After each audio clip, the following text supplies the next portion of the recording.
Welcome to S9 TV. ముందుగా headlines చూద్దాం.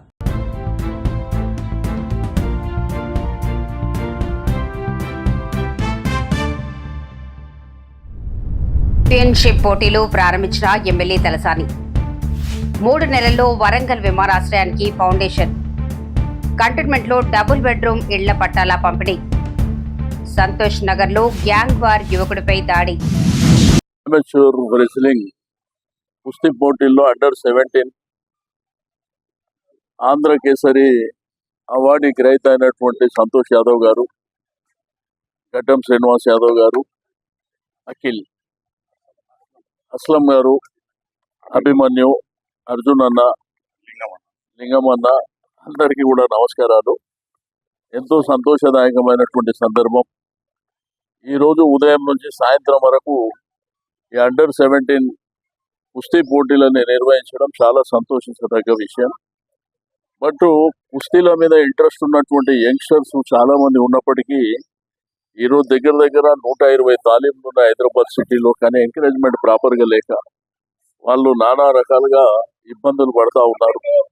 National పోవాలన్నా, ఇంటర్నేషనల్ పోవాలన్నా కానీ వాళ్ళకి సరైనటువంటి ఎంకరేజ్మెంట్ లేదు. అయితే అతి త్వరలోనే వాళ్ళందరితో కూర్చొని మాట్లాడి ఫ్యూచర్కు ఒక పక్క ప్రణాళిక తయారు చేసుకొని ముందుకెళ్దామని చెప్పి నేను ఇప్పుడే సంతోష్ గారితో, అస్లం గారితో మాట్లాడడం జరిగింది. కాబట్టి ఇది సక్సెస్ఫుల్గా ఈరోజు ఈవెంట్ అంతా ఈవినింగ్ వరకు సక్సెస్ఫుల్గా జరగాలని చెప్పి, ఈరోజు కుస్తీ పోటీల వల్ల ఆరోగ్యం కూడా మరి బ్రహ్మాండంగా ఉండేటువంటి అవకాశం ఉంటుంది. పిల్లలకు చిన్నతనం నుంచే ఈ రెజ్లింగ్ పట్ల కానీ స్పోర్ట్స్ పట్ల కానీ ఎంకరేజ్మెంట్ ఇవ్వవలసినటువంటి అవసరం ఉన్నది. తప్పకుండా భవిష్యత్తులో వాళ్ళని ఎంకరేజ్ చేస్తారు. ఎప్పటి నుంచో తెలంగాణలో ఒకే ఎయిర్పోర్ట్ ఉండడం అనేది అక్కడ ప్రజలకు కూడా ఎంతో కాలం నుంచి ఈ ప్రశ్న నలుగుతూనే వస్తుంది. కేవలం హైదరాబాద్ ఒక్కటే ఉంది, మిగిలిన ప్రాంతాల్లో కూడా ఎయిర్పోర్ట్స్ డెవలప్ కావాలనేది తెలంగాణ ప్రజల తాలూకా ఆకాంక్ష. ఎంతో కాలం నుంచి కేవలం ఒక ఎయిర్ స్ట్రిప్ గానే ఉండిపోయినటువంటి వరంగల్లో మామ్నూర్ ఎయిర్పోర్ట్ ని కూడా రాష్ట్ర ప్రభుత్వం కూడా సహకరించి దానికి కావలసినటువంటి ల్యాండ్ కూడా అప్పచెప్పింది. ఎయిర్పోర్ట్ అథారిటీ ఆఫ్ ఇండియా తరపునే ఒక నిర్ణయం తీసుకుని ఒక బ్రహ్మాండమైనటువంటి ఎయిర్పోర్ట్ అక్కడ నిర్మించాలని దానికి కూడా అడుగులు ముందుకు వేస్తున్నాం. మరొక 3 నెలల్లో దానికి ఫౌండేషన్ స్టోన్ కూడా వేసే విధంగా చర్యలు కూడా ఈ రోజు చేపట్టారు. ఆదిలాబాద్ లో ఎయిర్పోర్ట్ నిర్మించాలనంటే సుమారు ఎయిర్ బస్ కి సరిపోయేటట్టు ఒక రన్వే నిర్మించాలనంటే ఒక 430 ఎకరాల వరకు భూమి తాలూకా ఆవశ్యకత అక్కడ ఉంది. సో ఈ యొక్క రిక్వెస్ట్ ని మేము స్టేట్ గవర్నమెంట్ కూడా పంపించాం. ఒక పక్కన స్టేట్ గవర్నమెంట్ కి ల్యాండ్ తాలూకా రిక్వెస్ట్ కూడా పెడుతూనే డిఫెన్స్ తాలూకా ఇన్వాల్వ్మెంట్ వాళ్ళ సైడ్ నుంచి, ఎందుకనంటే డిఫెన్స్ ఎప్పుడు కూడా చాలా స్ట్రాటజీతో ఉన్నటువంటి ఒక మినిస్ట్రీ కాబట్టి వాళ్ళు కూడా ఆదిలాబాద్ తాలూకా సైట్ ఇంపార్టెన్స్ కూడా వాళ్ళు తెలియజేయడంతో ఆ ఎయిర్పోర్ట్ లో ట్రైనింగ్ ఫెసిలిటీ డిఫెన్స్ కి సంబంధించి ఏర్పాటు చేసుకుని ఆ ఎయిర్పోర్ట్ ని వాళ్లే డెవలప్ చేసి ఏదైతే సివిల్ ఆపరేషన్స్ కావాల్సినటువంటిది ఉందో వాళ్ళకి సివిల్ ఎంక్లేవ్ నిర్మించుకోవడానికి ఒక అవకాశం కల్పిస్తున్నట్టు ఆ యూజర్ అగ్రిమెంట్ లో కూడా ఈ రకంగా చేద్దామని ఒక మంచి ప్రపోజల్ మరి రాజ్నాథ్ సింగ్ గారు మాకు తెలియజేయడం జరిగింది. చాలా సంతోషం.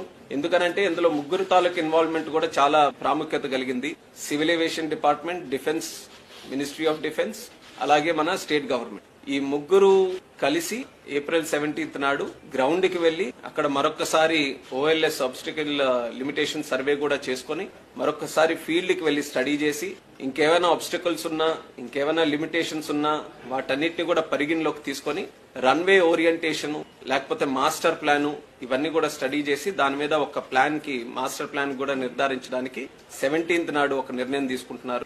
స్టేట్ గవర్నమెంట్ ల్యాండ్ ఎక్వైర్ చేసుకుని ఇవ్వాల్సినటువంటి బాధ్యత స్టేట్ గవర్నమెంట్ అవుతుంది. అది కూడా ఆల్రెడీ వాళ్ళకి కమ్యూనికేట్ చేసాం. వాళ్ళు కూడా ఖచ్చితంగా అది చేస్తా. In the interest of the airport, in the interest of development of Adilabad area వాళ్ళు కూడా సహకారం అందిస్తారని కూడా తెలియజేయడం జరిగింది.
గారి నాయకత్వంలో ఈ నియోజకవర్గంలో ఉన్నటువంటి పెండింగ్లో ఉన్నటువంటి డబల్ బెడ్రూమ్లో ఈరోజు 155 ఇళ్ల పంపిణీ జరిగింది.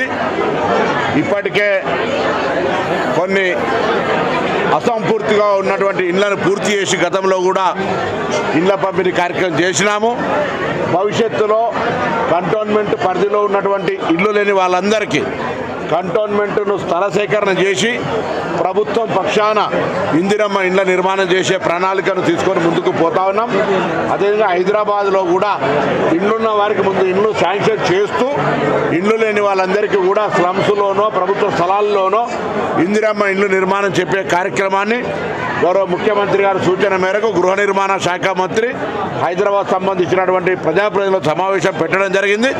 త్వరలోనే హైదరాబాద్ ప్రాంతంలో ఇల్లు లేని నిరుపేదలకు సంబంధించినటువంటి స్థలాలున్న వాళ్ళకి మొదటి దశలో, స్థలాలు లేనటువంటి వాళ్ళని గుర్తించి వారికి కూడా ఇందిరమ్మ ఇళ్ల నిర్మాణం చేపట్టే కార్యక్రమాన్ని ప్రభుత్వం ముందుకు తీసుకుపోతాం.